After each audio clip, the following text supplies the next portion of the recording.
Let me check first. 1:18 और ये 1:18 रात के हैं।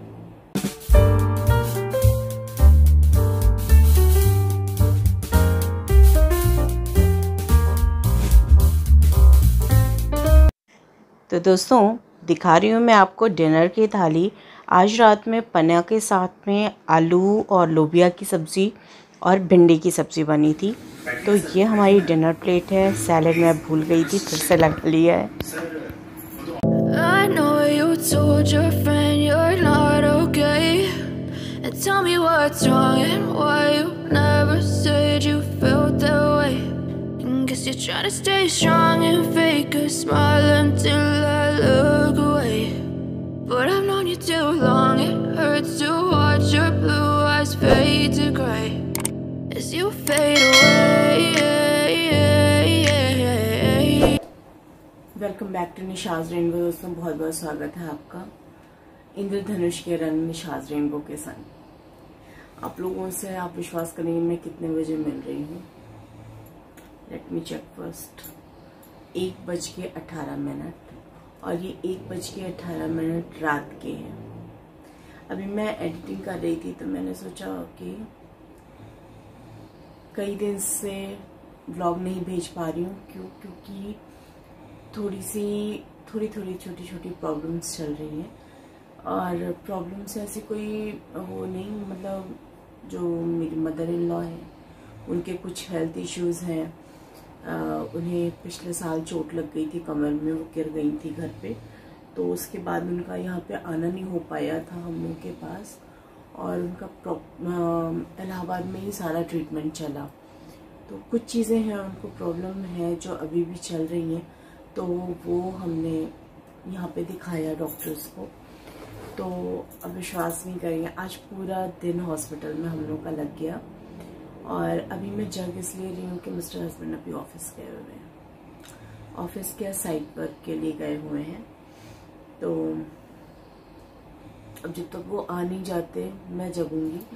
और तब तो मैंने सोचा कि कई दिन से एडिटिंग का टाइम नहीं मिल पा रहा है, तो मैंने सोचा अभी एडिटिंग कर लेती हूँ। क्या है, डॉक्टर्स के पास जाना, अलग अलग डॉक्टर्स हैं, अलग अलग प्रॉब्लम्स हैं, तो जाहिर सी बात है टाइम लगता है। और मम्मी को क्योंकि पहले आती थी तो चलने में इतना दिक्कत नहीं होता था, अभी छड़ी भी लेकर चलती हैं और थोड़ा सा डरती भी हैं क्योंकि फर्श वगैरह ना स्लिपरी है थोड़ा सा। तो थोड़ा सा उनको हेल्प की ज़रूरत ज़्यादा रहती है, तो वो करते। और आज मिस्टर हस्बैंड की मीटिंग थी, बट हम लोग को लगा नहीं था ऐसा कि इतना टाइम लग जाएगा हॉस्पिटल में, बट बहुत टाइम लग गया। तो आज वो ऑफिस जा नहीं पाए थे मॉर्निंग में, क्योंकि एक के बाद एक ना, ऐसा नहीं था कि फिक्स था कि हाँ हमें इतना टाइम लगेगा। हमें जस्ट ये था कि हम चेकअप के लिए जा रहे हैं और उसके बाद फिर आ जाएंगे। फिर डॉक्टर ने एक के बाद एक कई टेस्ट लिख दिए, फिर दूसरे डॉक्टर से मिलना, उनका टाइमिंग भी लगभग ऐसा ही था। तो एक्चुअली मम्मी को एक प्रॉब्लम है, उनका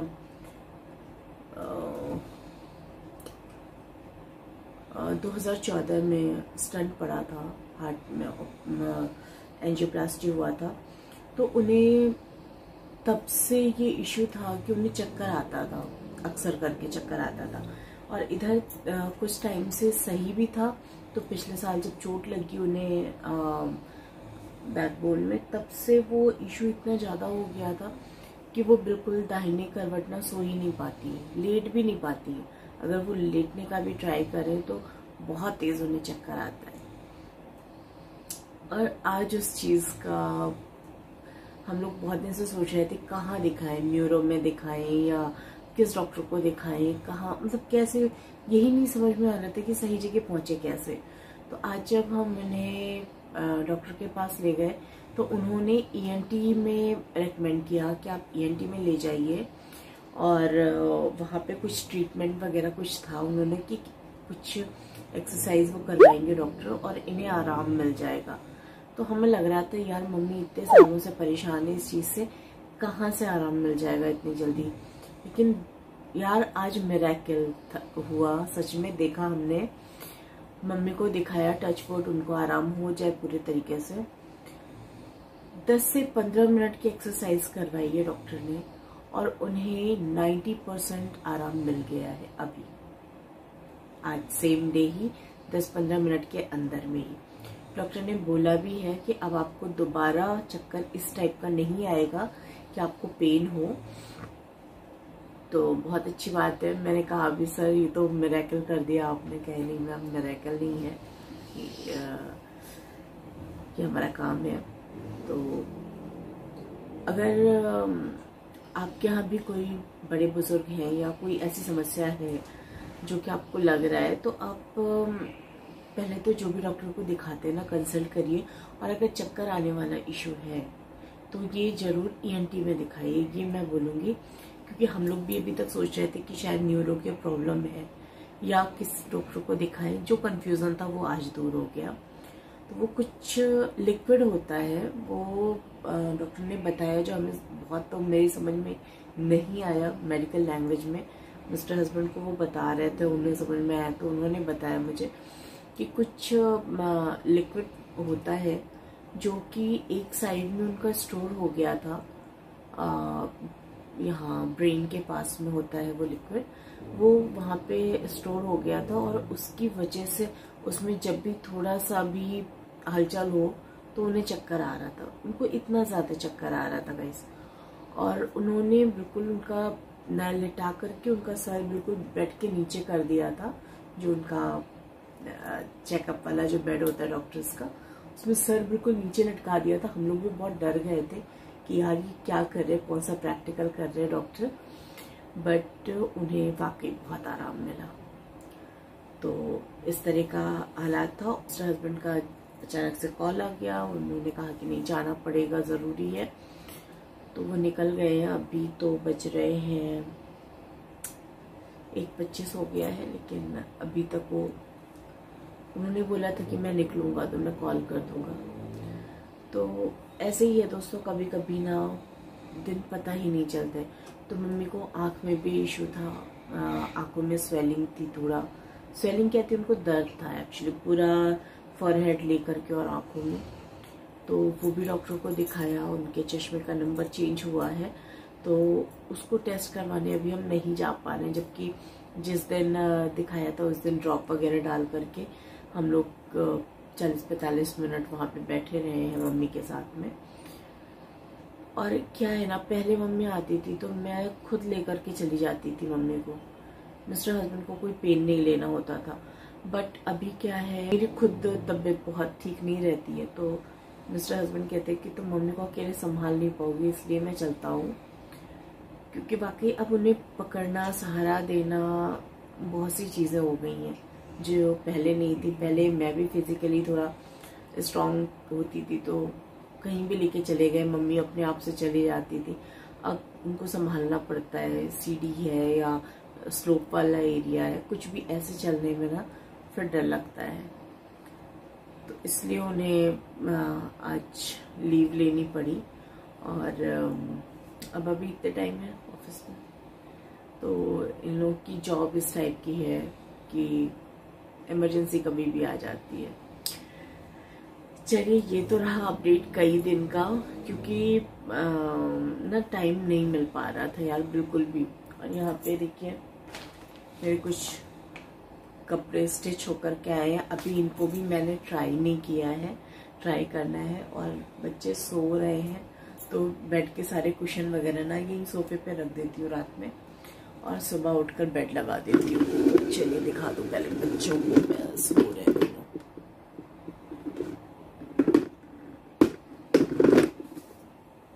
बच्चे सो रहे हैं और मैं अपना काम सोच रही हूँ निपटा लूँ, क्योंकि वीडियोस ना मैं शूट करके तो रख लेती हूँ, बट वही है कि एडिटिंग का टाइम नहीं मिल रहा है।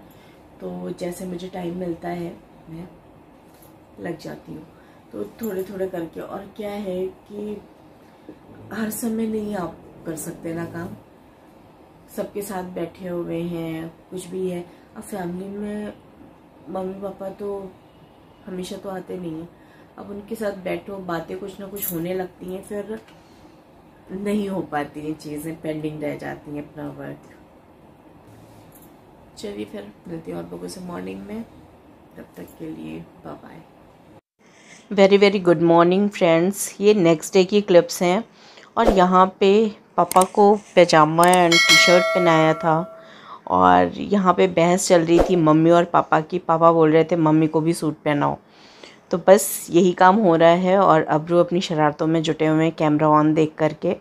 कल रात में हम लोग सोए हैं गाइस कम से कम 3 साढ़े 3 के बाद, क्योंकि 3 बजे आए हैं मिस्टर हस्बैंड, उसके बाद फिर जो है हम लोग सोए। और ये देखिए खुराफात पहना नहीं पाई थी और यहाँ इस बार सूट पहन के पूरा हो गया तुम्हारा।